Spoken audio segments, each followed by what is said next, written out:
Welcome back, ladies and gents. Today we're looking at the nostalgia-driven main theme to the hit show Stranger Things.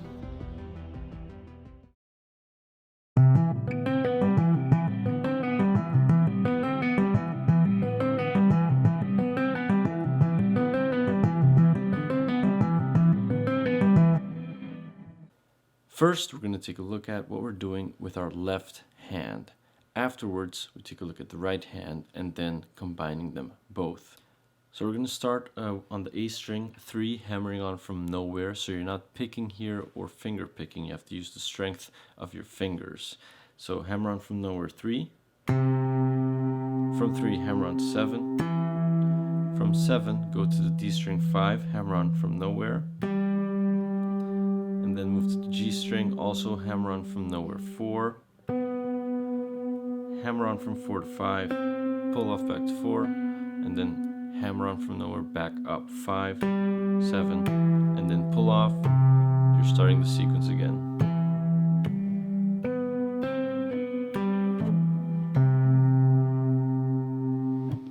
That part can be very tricky, as you really have to, hammer on the fretboard really hard with your fingers while trying to keep it clean, and also having the right tone to really have enough clarity to hear the notes apart from each other.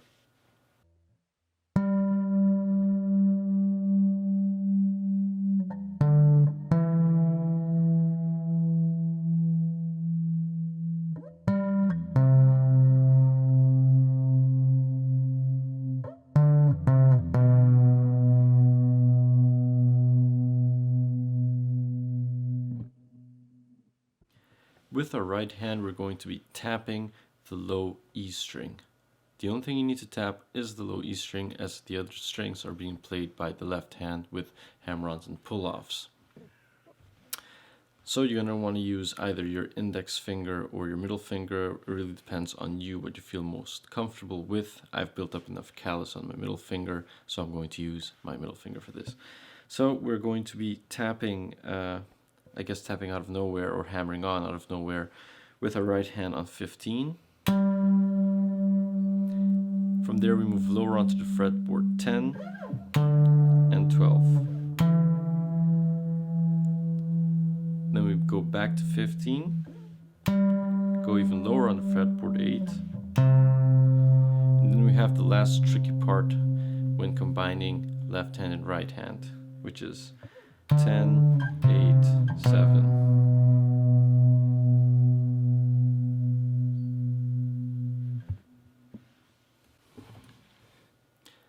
Okay, so when combining both left and right hand movements, you have to know when to trigger the notes at the right time on the low E string. By trigger, I mean play those notes. So the 15 on the low E that we start off with, I'm actually playing it when I'm at the G string, 4 to 5.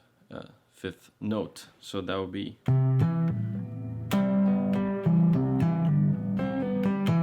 So for the 10, we're actually back at the low end of the sequence, 3. So after 15, we're looping the sequence, then we reach A string 3 again, and then we play 10. Moving to the 12, when we're on the G string, 5th note.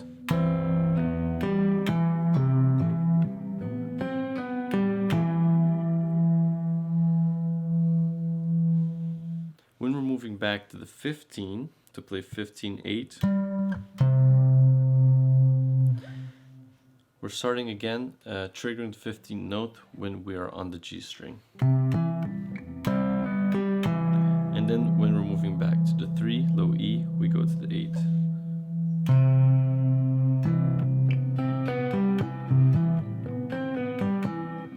So for the last three low E notes in the sequence, which are a bit faster after each other than the rest, it's going to be a bit tricky, so just pay attention to when you have to trigger them. So we're triggering the third note on the A string at the same time as we are our right hand on the low E10. Continue with the sequence with our left hand. Once we're at the 4, we're triggering the 4 on the G string at the same time with the 8. So that's going from 5, and then 4, hammer on, pull off, going back 5. Once we're hitting the 7 with our pinky on the E, we're also hitting 7 with low E. And then just continue the sequence until it fades out. This little part here is very tricky because your fingers are so close to each other. It gets pretty cramped up, so you have to make sure you don't disturb your fingers with each other and ruin the note.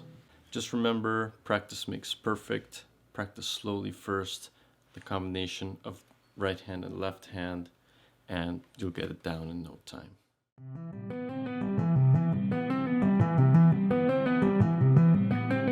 Thanks for watching, everyone. If you enjoyed this video, be sure to hit the like button.